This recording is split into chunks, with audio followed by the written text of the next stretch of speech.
Welcome to the 8-Bit Instructor Podcast, a show dedicated to helping you level up your instruction in order to craft authentic learning experiences for both you and your students. I'm your host, Lee Tucker, a high school English teacher and ed tech enthusiast, and I want to join you on your journey to becoming the best instructor that you possibly can. So if you're ready, grab your adventuring gear and let's get going.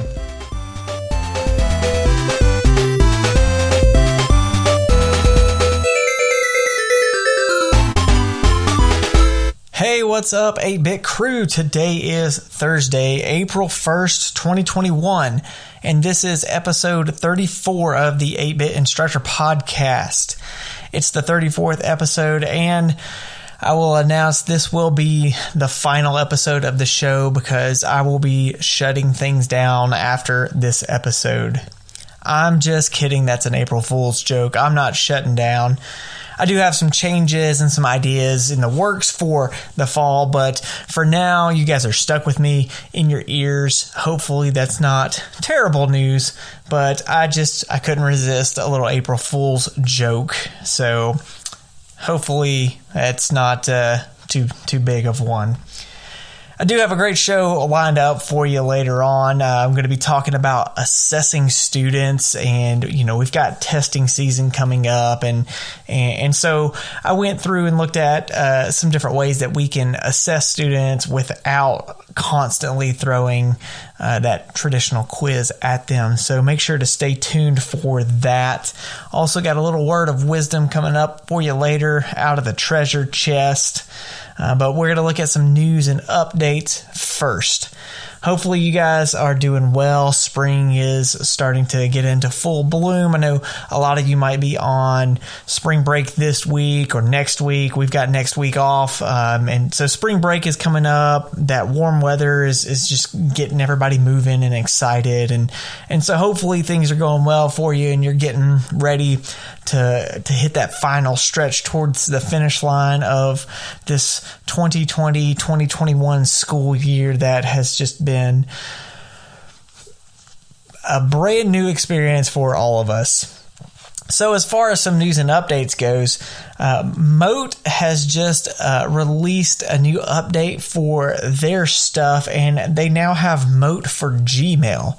So similar to what you can do with comments in Google Documents, now you can record audio for Gmail for email stuff. So it's a cool new little feature. When you record one in there, it sticks that little Mote player inside the body of the email, and then you can send it straight to whoever so that they can hear your lovely voice out there. Which honestly, when you think about it, one of the things that often happens with emails and texts is this kind of lack of tone and recognition of tone. So, if you have a snarky little sarcastic response to somebody, maybe you can send it in a Mote so they can hear the sarcasm in your voice rather than missing it. Some news from Google. Google's got several things coming out.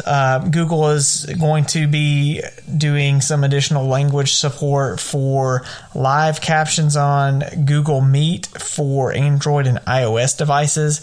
So you're going to start seeing the options for French, German, Portuguese, and Spanish. So if you're in some of those Google Meets with folks who speak other languages as their primary language, that can be something to help them out. Google Drive will now have some new things to help you find files that are shared with you using some updated search operators in Google Drive. So one of the things you may have experienced this, and they've gotten a lot of feedback about this, is when people share files with you, it gets so lost in a bunch of other stuff that sometimes it's hard to find those things. So there are a few updated or new search operators that you can use in the search bar. So if you type from and then colon, that will now return any files shared with you by the specified email address. So previously it would have returned files owned by that email address, but now it's also going to have any files that are shared with you by that email address, not just the owner. Using the search operator to : will now return files that you have shared with that specified email address. And again, previously it had returned all files that the email address had permission to view or comment or edit. But this one will look at things that you have shared with that address.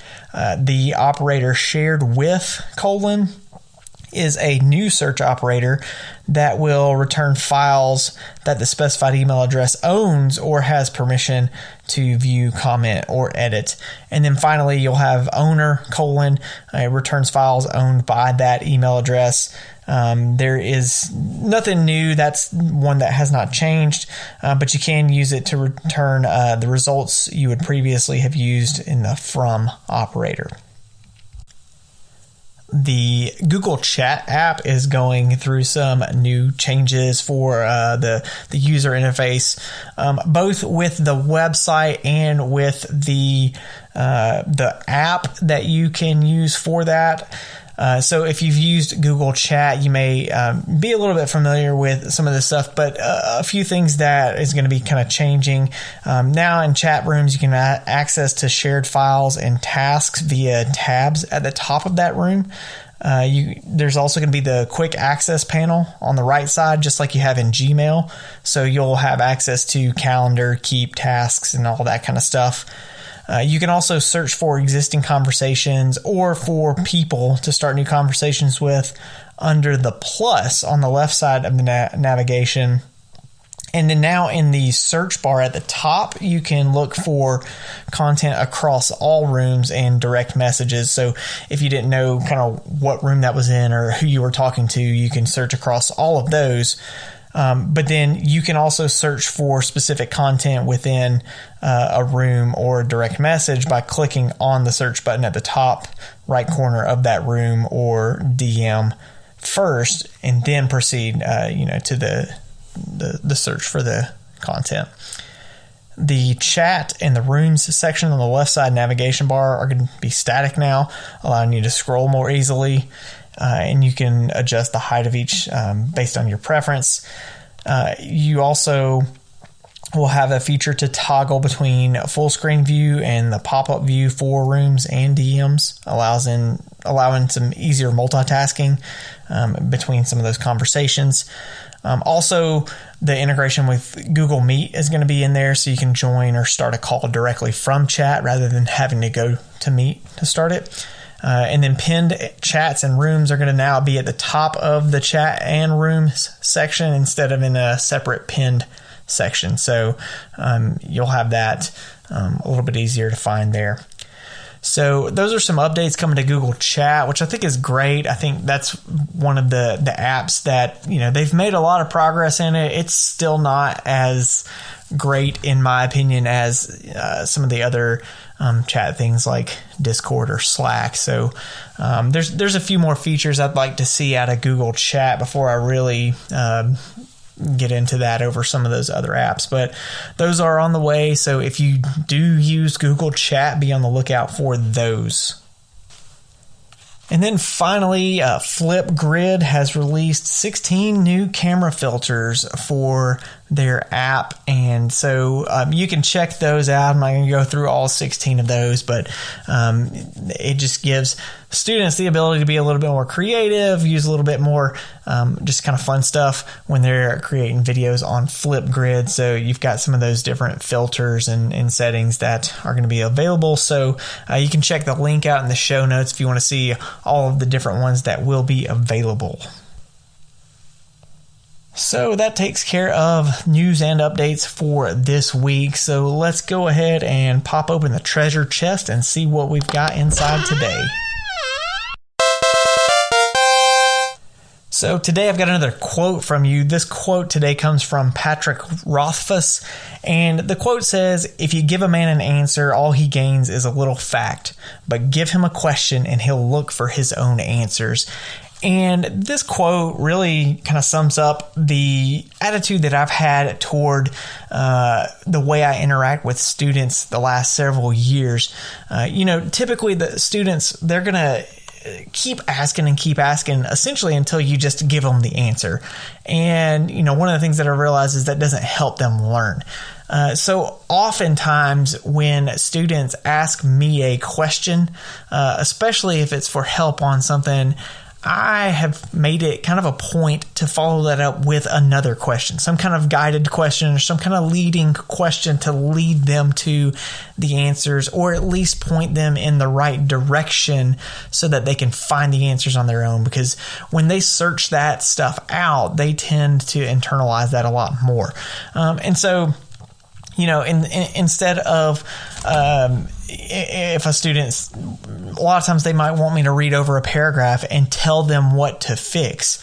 But instead, I might ask them, okay, well, look at this sentence. What do you think about this? And again, I'm posing that question, which is forcing them to look back at their own work. And the same can be applied to any other kind of content area.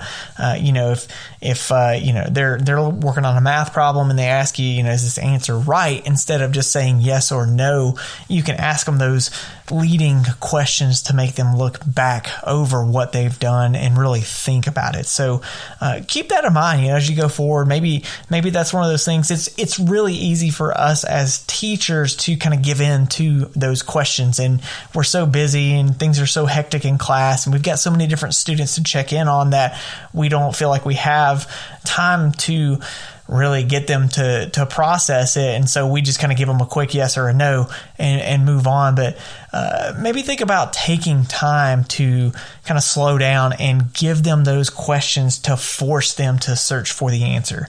So that's my little nugget of wisdom today. Hopefully it's something that you can take with you and help you out and just apply tomorrow when you walk into your classroom. All right, well, it's no secret out there that testing season is coming up upon us real quick. And when testing season approaches, a lot of times we get into that testing mode. So today in the boss battle, we're going to look at some different ways that you can assess students on what they know so that you're not just kind of doing the same things over and over again. And there are benefits to changing some of that stuff up. And I will be talking about that next on this week's boss battle.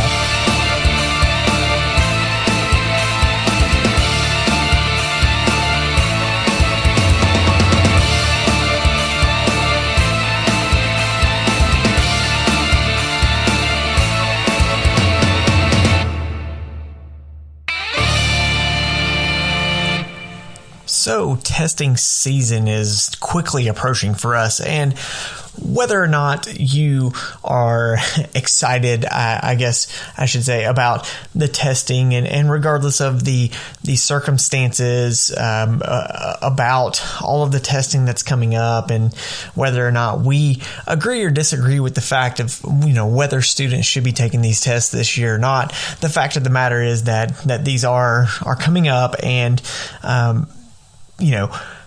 we've got to deal with this in some way.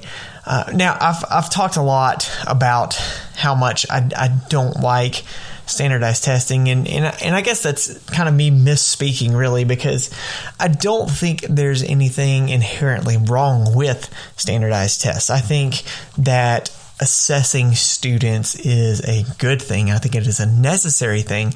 I think one of the problems that I have more so is the high stakes nature of it. I don't think that one single test should impact so much of a student's year in school. And so that's one of the things that I'm kind of excited about this year with what our state superintendent in Georgia has done, because even though we are having to give the milestones, he was able to pass a thing where they will only count for, I think, 0.01% of a student's overall grade. And so to me, I think that is going to help us really get back to the idea of why we use these tests. And the whole idea is to assess what their current understanding is. We're looking at the learning and the progress and the development that they have made over the course of a year, not necessarily if they can obtain a certain score. So hopefully, maybe that will start to change things around. But as I was thinking about this, I started thinking about, this is about the time of year a lot of times when teachers in schools start to get into like test prep mode where it's kind of like drilling all of these testing kind of ideas. And it got me thinking about the ways that we assess our students in class. And one of the reasons that I really was thinking about this was something that happened to me earlier this week in class. So I had a student in one of my classes. I think they were talking about having to take a quiz in one of their other classes. And the student turns to me and says, Mr. Tucker, why don't you ever give us any quizzes or tests? Like, do we ever take tests in here? And I looked at him, I said, I have given them to you. And he got this really confused look on his face, and I said, I've tested you, I've assessed you on what you know and what you can do all year long. I've just never necessarily called it a quiz or a test, and I've done it in a variety of ways and in different ways to look at different specifics. And it was kind of one of those things where he had this little aha moment where almost like I had tricked them, like I had given them quizzes all year long without them realizing they were taking quizzes. And honestly, I kind of do that on purpose because I know a lot of times once a student hears the word quiz or hears the word test, then they automatically kind of freeze up and they stress out because of the high stakes like nature that we've placed on these things. And so I've tried to get away from calling that kind of stuff while still doing those things. So today I'm going to look at just a variety of ways that we can use assessments to do exactly what they should be doing, which is tracking student learning and checking to see what they understand and what they might need to go back over.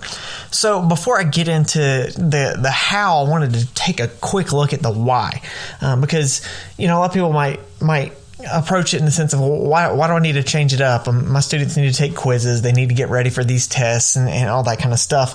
And I agree that they do need to be prepared for these things. But there's some information that I wanted to share to kind of look at why it is important to use a variety of assessment techniques. And essentially what we're looking at is the idea of addressing these skills in a variety of ways to help them with, what a lot of us might call transfer. One of the issues that I always had problems with my students in the past, especially very early in my career, was how it felt like they couldn't transfer knowledge. They could they could do it right on this multiple choice question, but if I turned around and gave them a written response about the same exact thing, they couldn't seem to do it. And so this idea of transfer is kind of a key component to all this. And when I'm talking about transfer, essentially what I'm talking about is the idea of episodic memory versus semantic memory. And if you listened last week, I had Jared Cooney Horvath on here, and one of his previous books, Stop Talking, Start Influencing, actually has a chapter about this whole idea. So I would definitely encourage you to pick that book up and check it out. But I just wanted to do a brief little overview of some of the key points of that chapter that is going to take me into the importance of doing these different types of assessments. And so essentially what episodic memory is, these are memories that are locked to a specific time and place.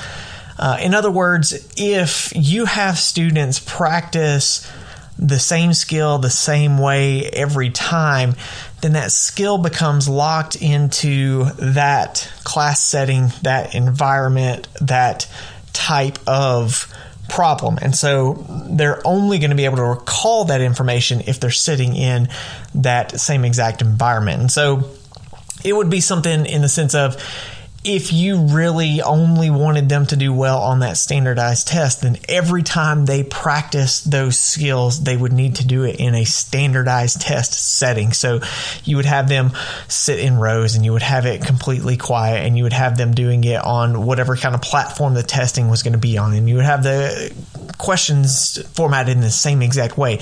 And the only way that they would be able to do it on the test is if you did that every single time that way.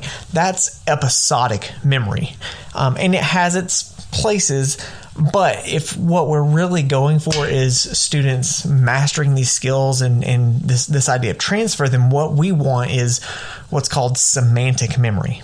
So semantic memory is these are memories that are formed using similarities gleaned from relevant episodic memories. So kind of a series of episodic memories, you'll take the similarities between those, and that becomes your semantic memory, and that's the stuff that transfers. And to give you a brief example that is used in the book, let's just take the basic fact of 1 + 1 = 2. That is a fact that we can all kind of recall now, and we don't have to really think about it. It's in our semantic memory. But the way it gets there is that we work with that idea in multiple different ways. So it can be something like I can look at a number line and I can go to 1 and then I can add 1 and see that I end up at 2. And then maybe I take a couple of objects, like I take 1 apple and then I grab 1 other apple, and all of a sudden now I have 2 apples. I might count on my fingers 1 + 1 that equals 2. And so interacting with it in those different types of contexts is going to help me solidify that information. And so what I'm looking at today are some different ways of assessing students on these skills and on these standards that you're teaching and preparing them for in a variety of ways so that we can work on getting it to that semantic memory and not just the episodic memory. So how do we do that? I just kind of thought and brainstormed a list of some things that I've done and things that I have seen that are ways of assessing students' knowledge and assessing their skills without relying on that, well, we might call that traditional quiz or something like that. So I'm just going to kind of go through and explain some things that I've done and that I've used and how we can kind of apply that in our classes. Now, the first is kind of obviously the traditional assessment, a traditional quiz, 5 questions, 10 questions, whatever. There's nothing inherently wrong with that, but kind of like I mentioned earlier, if that's the only way that we're assessing them, then that's the only way that they're going to get used to showing that skill. So we can take those kind of quizzes, we can use them sporadically and here and there. Another thing that I like to do sometimes is to just break that up. Instead of giving them one 10-question quiz, I might spread that out over the course of a week or 2 and give them maybe 2 questions a day. So I might give them something like a 10-question quiz Monday through Friday, 2 questions a day just at the end of class. And again, like I'm not necessarily calling it a quiz. I'm just going to say, hey, answer these 2 questions for me today before you leave. But then there are some other ways that we can take a little bit of a newer twist on some of these traditional assessments to maybe make them a little bit more engaging to students, but also to kind of put them off their guard in that whole kind of quiz idea. And there's several tech tools out there that can do something like this. So most of you probably know platforms like Kahoot or quizzes that are really good ways of kind of gamifying some of this stuff. So instead of it just being a quiz, we can take something like Quizzes, which is one that I use pretty often, and it puts it more into like a game competition where it's not just them seeing if they know the information. They're also kind of competing against each other to see who can earn the most points. And it also gives them things like you can give them opportunities to redemption questions, and maybe they just read the question wrong to see if they really understand it, or if they get it wrong the second time, then that's something that they probably don't get. And the benefit to something like that is it makes it more engaging to students, and I think it gives you a little bit more of a genuine idea of what they know versus what they don't know. And then you get the statistics afterwards, so you can look at the individual questions and see what students did well on, what they didn't do well on. You can look at how the whole class did on each individual question. You can look at how individual students did, so you can pinpoint those larger areas that the whole class might need to work on, but also you can look at specifics for each individual student and give them some feedback or give them some extra practice with those as you go along the way. A couple other tools that you can use for this kind of stuff. Formative is one that I like a lot. It was formerly Go Formative. There's Formative now, but it's just it's a way of putting those questions, those quizzes, those assessments online. You can do a variety of question types, and so you get that feedback, you get that information and that data if that's something that especially you need for like meetings or for your administration or anything like that.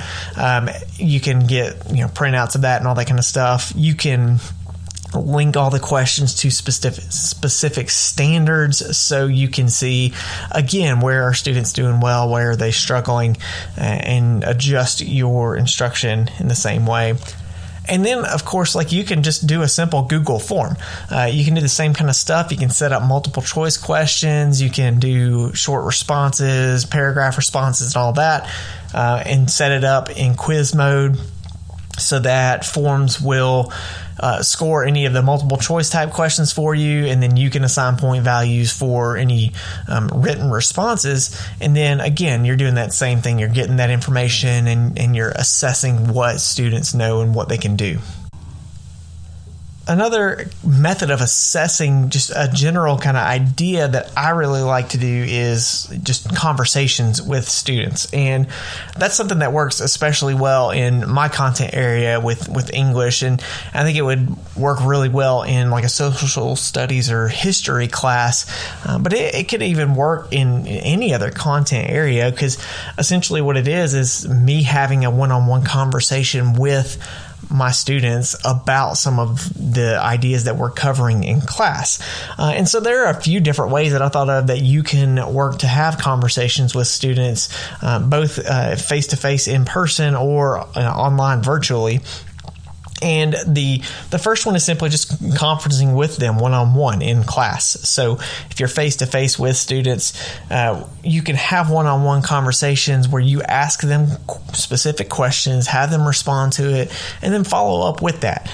And you can do this while they're working on anything. So I've done this a lot with reading stuff with my students, where we'll have a period of 10 or maybe 15 minutes where they will be reading a novel independently in class, and while they're doing that, I'll walk around and have conversations with them. So I might say something like, well, tell me about one of the characters in your book, and they start talking about the character, and then I ask follow-up questions that are essentially like characterization and character development questions without calling it a quiz. And so I ask follow-up questions with that to get them to think a little bit more about that. So that one-on-one individual conferencing, it takes a lot. If you've got a class of 30, you're not going to get it all in one day, but over the course of a week, you should be able to spend a few minutes with each student talking about whatever it is that they're working on in class at that time.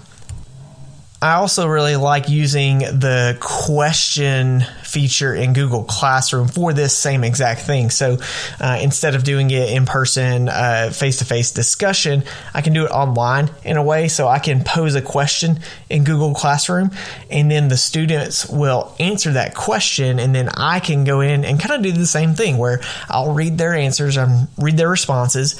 If I have follow-up questions for them, I'll type those questions up in the comments section, and then they can respond in the private comments section as well. well.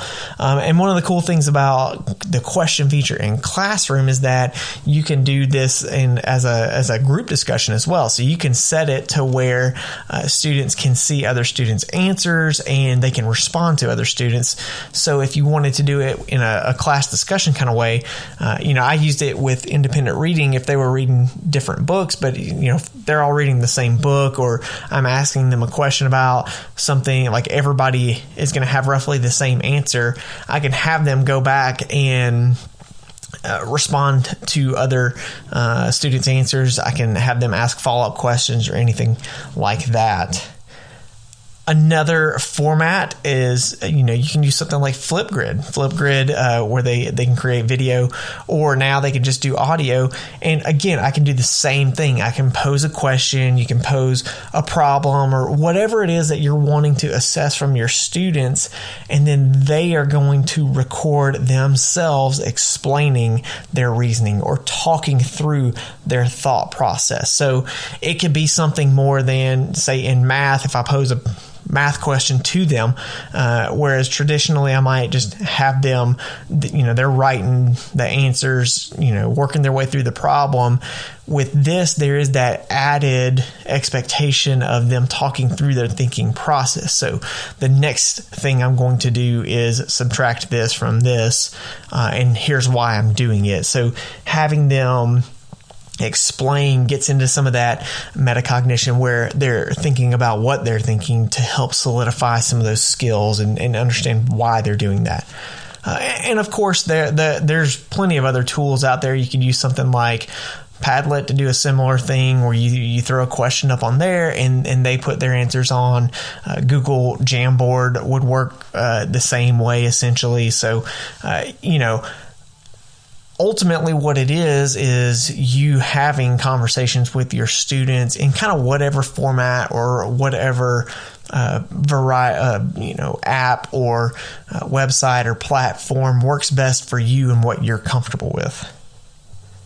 And then the last thing I look at when I think of assessing is just simply having students create their own stuff. And I love doing this because it really gets into some of that higher order thinking, and it gets them into some of that problem solving and that project-based learning stuff, to where I'm giving them that challenge. I'm giving them something really tough to do that also forces them to work on some of those basic skills at the same time. And so one of the things that I really like doing is having them create their own quiz or test questions. And, you might have to walk them through something like what higher order thinking questions are like, so that they're not just coming up with basic comprehension type of questions, but actually digging into some of the in-depth stuff. So you take your standard, you take your skills, and then you have them create these high-level questions based off of those skills. And then you could also take it a step further where they're coming up with the answer key and the rationale behind that. But again, it's kind of that reverse engineering where you're giving them the skills, but then you're having them create the assessment questions, which kind of takes it up that next level. Another thing that some other ideas that I've thought about, students can come up with instructional videos, little how-to videos to explain a concept. So kind of like what I talked about with the whole Flipgrid, where they're thinking about their thinking, getting into that metacognition. So have them create a series of videos where they teach that concept and they explain how it works or why it's important, or whatever it is that you're wanting them to really dig into and get in depth with. And then as they are having to figure out how to explain this concept to someone else, it's really solidifying that information in their heads. And then you could do something as simple as, have them create a graphic post, like a social media post about this particular idea, or design a little web page. And if you listen to a few episodes ago when I talked about Adobe Spark, and that I think that's a wonderful platform to give students some of that freedom and that creativity to then also show what they know and what they can do. So you could even pose it to them where they could create one of those three. They could do a social graphic. They could use a Adobe Spark page or Spark Video to create instructional videos.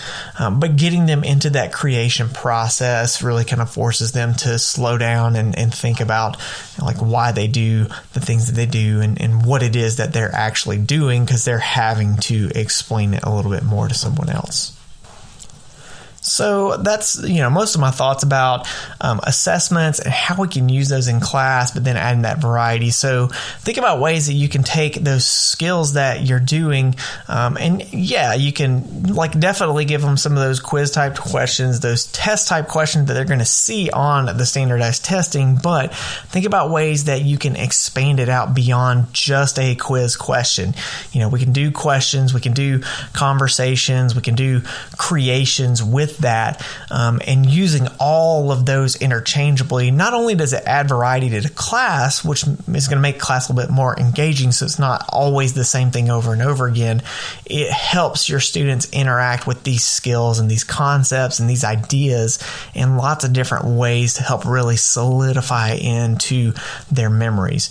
So hopefully you can use some of that stuff as you're getting ready for this kind of testing season that we have going on, to make sure that students have that they're ready and that they're confident in what they're going to do. So that pretty much takes care of today's boss battle. So hopefully we feel a little bit more leveled up about what we can do in class. And that will bring me to this week's question of the week, which is coming up next.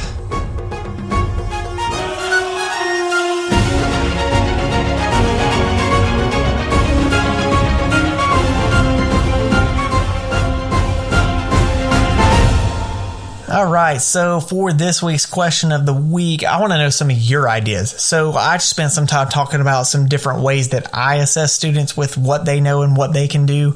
I want to know, what are some ways you assess students that aren't necessarily that traditional quiz or test? I'm always looking for really great ideas. So if you got something I didn't mention that you use in your class, hit me up. Send your responses on Twitter. You can tag me at Comic Socks. I'd love to see what kind of stuff you guys have come up with out there. Well, that will take care of this week's episode. Thanks so much for listening. I really appreciate the support out there. Make sure to subscribe anywhere that you listen to the podcast, whether it's Apple, Google, Stitcher, Spotify. And then, of course, make sure you share the podcast with someone else who could definitely benefit from listening. I love sharing my thoughts and getting stuff out there, and I'd love any help that you could get as well.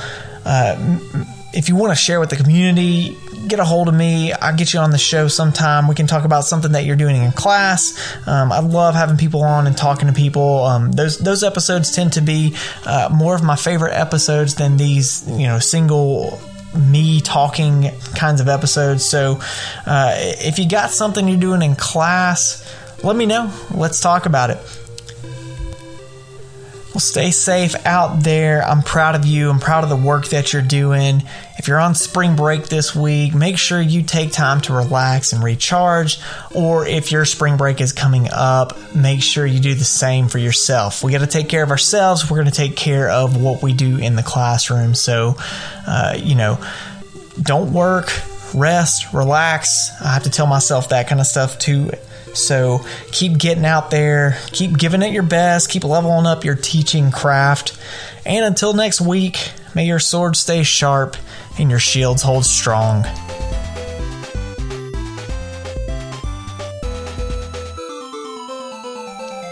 Thanks so much for listening. Be sure to subscribe wherever you get your podcasts and check out the 8-Bit Instructor YouTube channel for EdTech tips and tutorials, as well as other content on my website, 8bitinstructor.com. And of course, don't forget to follow me on Twitter at ComicSocks and use the hashtag 8BitCrew. See you next week.